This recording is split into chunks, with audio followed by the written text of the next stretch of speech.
Matevž, hvala za spodbudno razmišljanje. Mnogokrat slišimo, kako je naša država še mlada. To se največkrat sliši, kadar se za morebitne neuspehe skuša opravičevati naše neodgovorno delo. Vendar, če pogledamo v zgodovino zadnjih 100 let, vidimo, samo na območju ROV se je v tem času zamenjalo 6 različnih držav. Le ena je trajala dlje, kot je sedaj stara naša današnja država. Nobena pa ni bila zares naša. Vse so se rojevale in umirale s prelivanjem krvi v vojni. Tudi rojstvo današnje države je terjalo žrtve.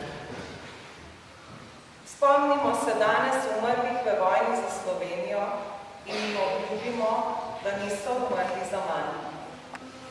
Ne bomo čakali, kaj bo domovina naredila za nas.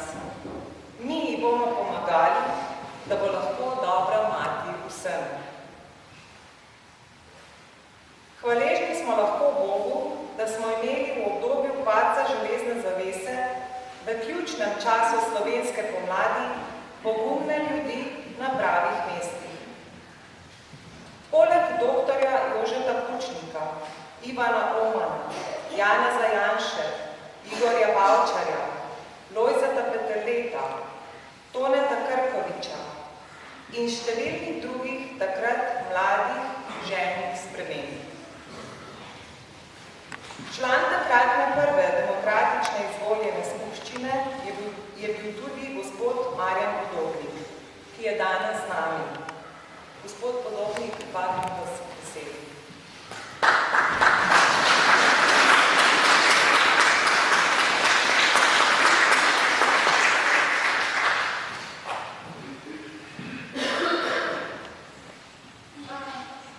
Spoštovani gospod župnik, gospod župan, župljanke in župljani ROV, spoštovani vsi prisotni. Pred natanko 28 leti, na današnji dan, je bila razglasitev plebiscita, ki je 3 dni pred tem in na katerem smo z veliko večino, z izjemno udeležbo, se odločili, da želimo živeti v samostojni in neodvisni državi. Z velikim zanosom, ponosom, z velikimi upanji, pričakovanji. V posebnem času smo sprejeli to odločitev. Marsikaj od teh pričakovanj se je uresničilo, čeprav se nam danes kdaj zdi, da ni tako. Na gospodarskem področju, na marsikaterem drugem področju. Žal pa se je kmalu pokazalo, da so mnoga pričakovanja, hrepenenja, te obzelenele lipe, lipa zelenela, jaz smo velikokrat peli v tem času, da se marsikaj ni uresničilo. In smo se spraševali in se sprašujemo, zakaj. Ni dovolj časa danes v tem lepem slovesnem trenutku, da bi o vseh razlogih. Rad bi spomnil na enega, ki ga sam čutim. Sveta Terezija Avinska je napisala knjigo Notranji grad. Zdi se, da smo mi ta zunanji grad, to zunanjo trdnost, opor, zaščito, tudi uspeh proti mnogo močnejši jugoslovanski armadi ob Božji pomoči, da smo ta del uspeli narediti, da smo bili potem uspešni. Da pa ta notranji del, to, da bi uveljavili tiste vrednote, ki so nas kot narod skozi stoletja ohranile, da tu pa v marsičem nismo bili uspešni. Da so prišle do izraza značajske lastnosti,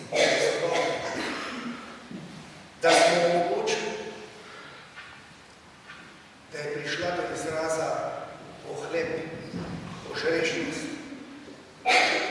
da se je omogočilo da je korupcija in druge stvari začela nažirati komaj zgrajeno državo.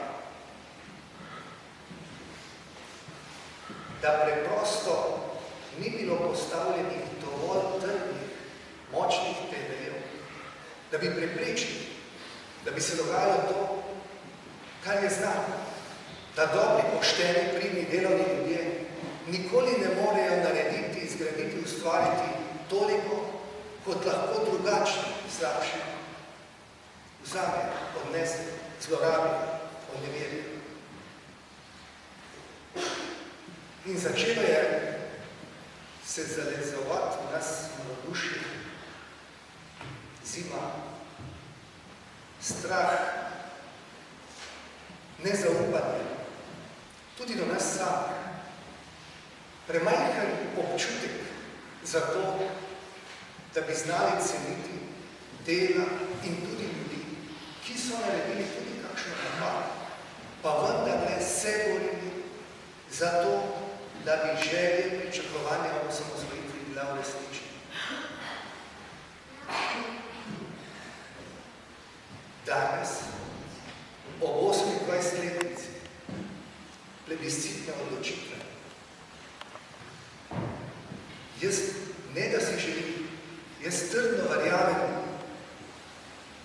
da ni razlogov za to, da ne bi verjeli, da bo prišla ta nova podlaka, da se bo uresničilo to, za kar smo se takrat osamosvajali, da te želje, pričakovanja, življenja, upanja niso bila prevelika, niso bila napačna, da so utemeljene, da bodo tudi žrtve, tudi mučenine, v majhnem okolju 240 imen v Evropi in po mnogih slovenskih krajih, da ta kri učencev bo obrodila novo pomlad.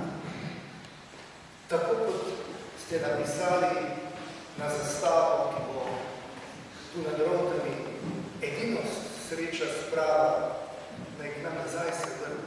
Otrok, kar ima slava, vsi naj v roke si srečajo. Kot ste tu v Rotah sredi vihre druge svetovne vojne si podali roke.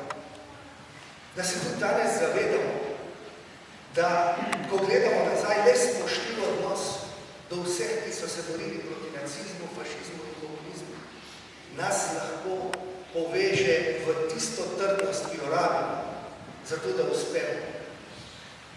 Neupravično ste mnogi skozi desetletja poslušali napade, opaske, da vaši očeti, vaši stari očeti so izdajalci, so kolaboranti, če so se uprli revolucionarnemu nasilju, zato da ste zaščitili svoje očete, strice, duhovnike. Neupravičeno obtoževanje, čeprav seveda se je velika večina odločila za to organiziranost protikomunistično, samo zato, da se je zaščitila pred revolucionarnim nasiljem. Tudi drugi del te iste resnice je, da se tudi neupravičeno obsoja veliko večino ljudi, ki so se odločili za partizanski boj, da so krivi za medvojni teror in povojno nasilje. Jaz prihajam iz Cerkljanska, kot kmetijski svetovalec, dolga leta delal med ljudmi, ki so njihovi očetje vsi po vrsti šli partizane, da bi pregnali fašiste, ki so želeli po Italijančini našo Primorsko.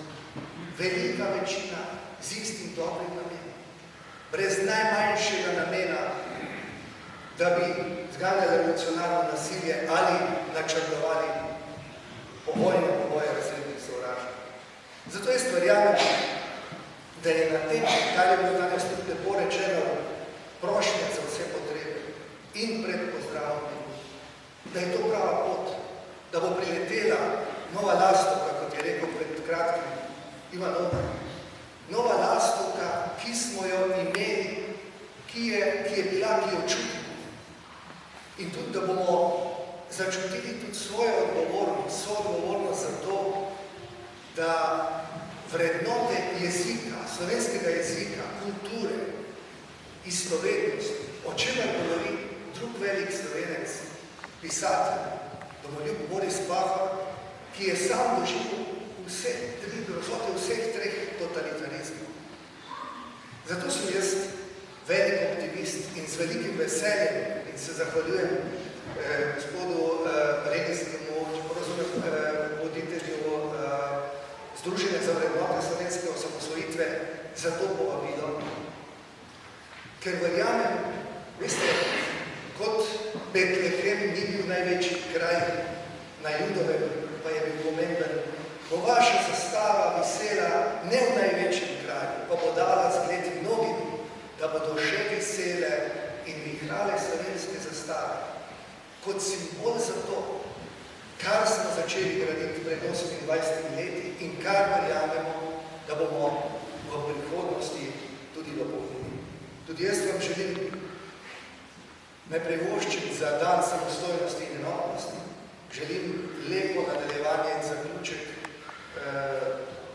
in blagoslovljene božične praznike in vse dobro in veliko optimizma v letu 2019 ob zavedanju, da je v naši moči, ora et labora, moli in delaj, je v naši moči, da uresničimo to, za kar smo se na listi.